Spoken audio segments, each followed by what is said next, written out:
Friends, আবার এসে গেছি তোমাদের সঙ্গে নতুন একটা রান্নার রেসিপি শেয়ার করার জন্য। আজ তোমাদের সঙ্গে শেয়ার করব সিম ভাতে। চলো কীভাবে বানাচ্ছি সেটাও তোমাদেরকে দেখাবো। দেখো কড়াইতে আমি জলের মধ্যে আমি সিমটাকে সেদ্ধ করতে দিয়ে দিয়েছি।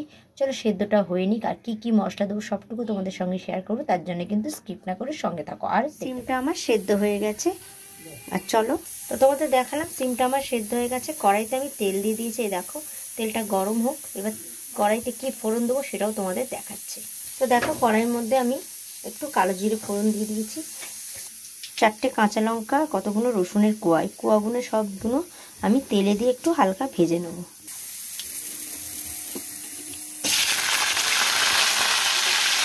তো দেখো কড়াইতে আমি রসুন আর কাঁচা লঙ্কা দিয়ে আমি এটা হালকা ফ্রাই করে নিচ্ছি।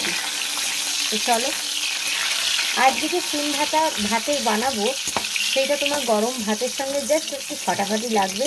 তো যদি আমার রেসিপিটা তোমাদের ভালো লেগে থাকে অবশ্যই একটা লাইক, কমেন্ট, শেয়ার, সাবস্ক্রাইব করতে একদম ভুলো না।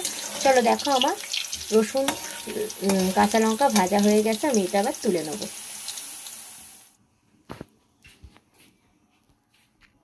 খানিকটা আমি তেল দিয়ে নিলাম। এইবার যে সিম বাটাটা আমি বেটেছি এটা আমি তেলের মধ্যে দিয়ে দেবো, কারণ সিম বাটাটা যে একটু তেলের মধ্যে ফ্রাই না করলে তার টেস্টটা ঠিক আসবে না। তো চলো সিম যে আমি বেটেটা রেখেছি, সিম চলো দেখাচ্ছি সেটাও তোমাদের। এই দেখো এর মধ্যে সিম রয়েছে, কাঁচা লঙ্কা, রসুন, কালো জিরে সব একসঙ্গে আমি পেস্ট করে নিয়েছি, দেখতেই পাচ্ছ তোমরা। তো এই পেস্টটা আমি কড়াইতে দিয়ে দেবো। চলো, তো দেখো সিমের বাটাটা আমি কড়াইতে দিয়ে দিয়েছি। যেহেতু সিম থেকে প্রচুর পরিমাণে জল বেরোয়, তো এটাকে আমাকে শুকোতে হবে। তো এর মধ্যে আমি পরিমাণ মতো নুন আর হলুদটা দিয়ে দেবো। চলো, তো দেখো আমি পরিমাণ মতো নুন আর হলুদ দিয়ে দিয়েছি। তো এইটাকে আমি ভালোভাবে মিলিয়ে দেবো। চলো আমি এটা মিলিয়ে দিলাম। এবার এই জলটা টানানোর অপেক্ষায় আমাদের করতে হবে। তো এই সিম বাটাটা গরম ভাতের সঙ্গে জাস্ট একটা দারুণ রেসিপি। ভালো লাগলে অবশ্যই একটা আমার চ্যানেলটাকে লাইক, কমেন্ট, শেয়ার, সাবস্ক্রাইব করে দিতে ভুলো না। তো চলো আমি সিমটা রসটাকে টানানো হোক, চলো সঙ্গে থাকো আর দেখতে থাকো।